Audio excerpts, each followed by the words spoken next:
If Awakening was intelligent systems throwing everything into the game as a potential final homage to the series, Fire Emblem Engage is intelligent systems saying no ideas are bad ideas, and actually committing to that philosophy. Engage is packed with features in and out of battle to a somewhat ridiculous degree, and while I know that has turned people off, I'm still looking forward to getting my hands on the game because I think overall, all of the additions are positive. Specifically, the gameplay still appears to be the strategic fun that I'm looking for, the animation is smoother and more energetic than ever, and the story has enough to offer to get me interested. The core of the game is still familiar, and I have faith that intelligent systems can work with everything they've added to make the final product a coherent and fun experience for all players. Fire Emblem Engage is the 17th mainline entry to the long-running turn-based strategy series Fire Emblem, developed by Intelligent Systems and published by Nintendo. Since the September announcement of the game, Fire Emblem Engage has received several more trailers detailing the story, the Emblem Rings mechanic, and the major side area Somniel. The Japanese Twitter has also released plenty of shorter clips detailing individual characters that unfortunately haven't had English trailers yet, and there is also a for beginners one that is in Japanese only, not English yet. Not too long ago, previews of the game up to Chapter 8 have come out from various gaming news sites, so that has been a great chance to see the game in action on several fronts. It's not the deep dive I was hoping for, but I'm glad to have gotten more details from those previews. The game is scheduled to release on the Nintendo Switch on January 20th. What is the premise, though, of Fire Emblem Engage? 1,000 years ago on the continent of Elios, the people there teamed up with 12 heroes called emblems from different realms to seal away the Fell Dragon. In the present day, though, the seal is waning in power, and they fear that the Fell Dragon may return. Our player character, a divine dragon named Alir, wakes up in the present day after a nice 1,000-year nap to confront this new threat. By collecting the 12 Emblem Rings, Alir and other party members can summon lords from previous Fire Emblem games from Marth to Byleth to assist in their efforts. Alir must travel around to the four nations, Firene, Brodia, Elucia, and Solm, to assemble a team ready to take on the Fell Dragon and its forces. They should be cautious though, as the forces stacked against them can also use the Emblem Rings if they fall into their control. What other challenges await Alir and friends in this world? I guess we'll just have to play to find out. The story of Engage reminds me mainly of Sacred Stones, and not just because of the traversable world map. With its mission to collect and ensure the safety of a certain item entrusted to particular nations, there's a lot of parallels between the Sacred Stones and the Emblem Rings. At least to me, modeling the game's story off of Sacred Stones is a good sign, as I found that story memorable and the characters well written. We still don't know a lot about most of the characters though, or how they will impact the story, but I'm looking forward to finding out. The other game that has clear inspiration in this game is Awakening, what with the plot points regarding the Fell Dragon that had been sealed away. I also really enjoyed that game. It was the first Fire Emblem game I ever played, but the story in Awakening is a bit disjointed, so I hope that they learn from those missteps if they are heading in that direction. That being said, one of the biggest draws of the game, based on how they've emphasized it since day one, is the Emblem Rings allowing past lords to come and interact with the characters. I'll get to how this impacts the battle system later, but story-wise, I could see this getting in the way of other characters' development.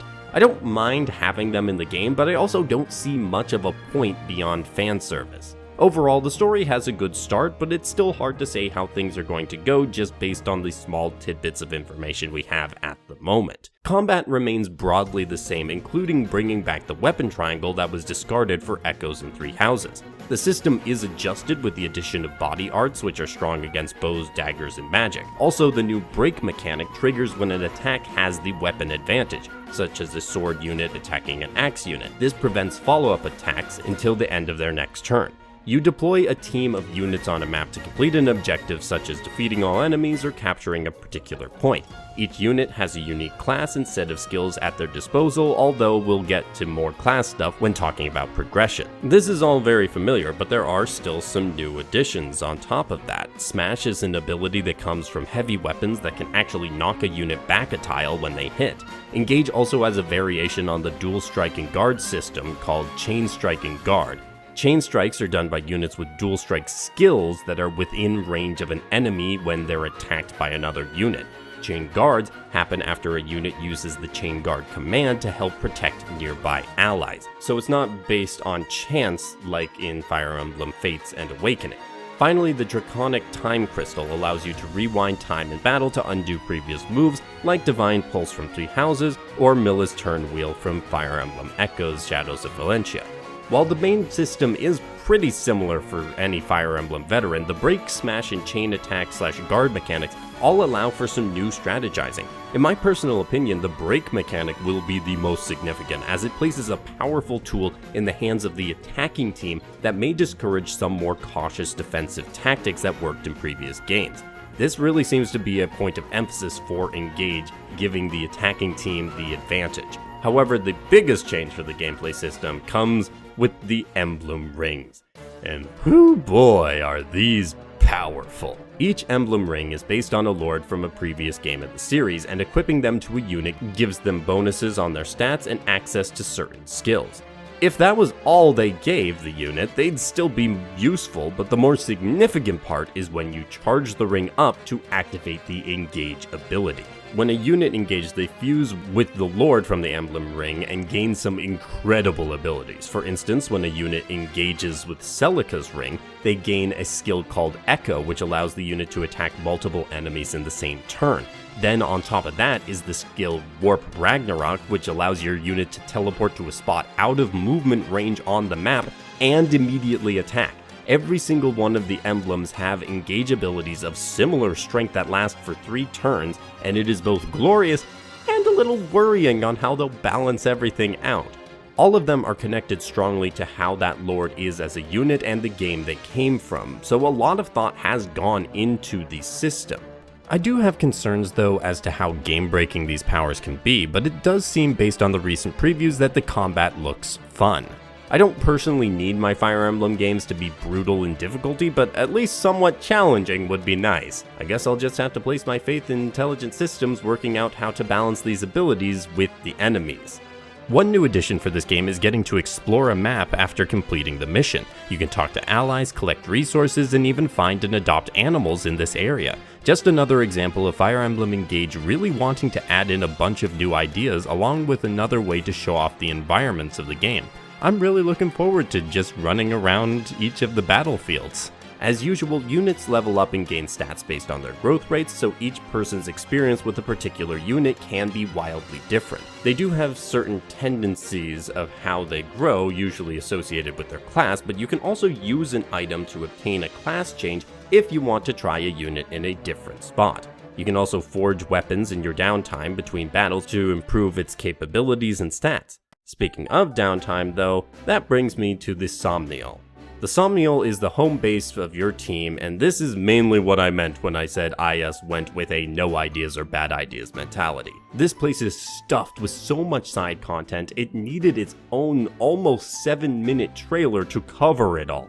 This is where item shopping and forging happens, of course, along with other progression-based activities, inheriting new skills, training up in the arena, embarking on challenges in the Tower of Trials, all good things for building up your team. Plus, dressing up your units in outfits that are surprisingly modern. Doing some cooking to raise stats for the next battle, that happens here as well. There's a farm, an ancient guardian you can feed, some fishing, some fortune telling, some questionable ring polishing, and some mini-games too, such as strength training and is that Panzer Dragoon? Finally, Engage appears to have some features that are more multiplayer focused in the Somniel, such as Outrealm Trial, where you build maps for other players to tackle or take the other players' maps on yourself. Plus, relay trials, which are actually co-op missions. Then we have the donations that you can invest into the different countries to gain resources. It's kind of insane how much stuff there is in the My Castle, I mean Somniel part of the game.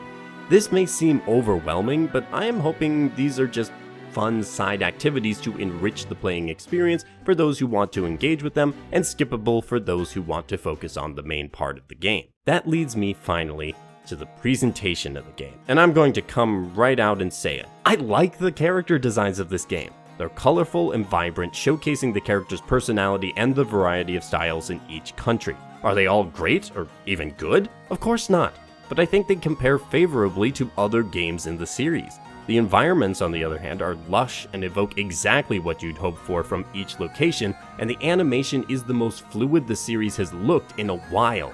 I love that the battle animations in particular are trying to find new ways to stand out both in movement and even camera angle choices.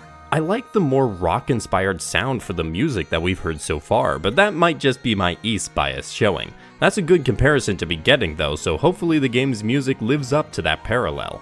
The UI and UX looks clean, and it does seem they learned their lesson on text size from Three Houses. We'll find out for sure though once we actually get our hands on the game. The voice acting seems perfectly fine to me so far. I'm looking forward to finding out which VAs worked on this game and how they handle the supports and more poignant moments of the story.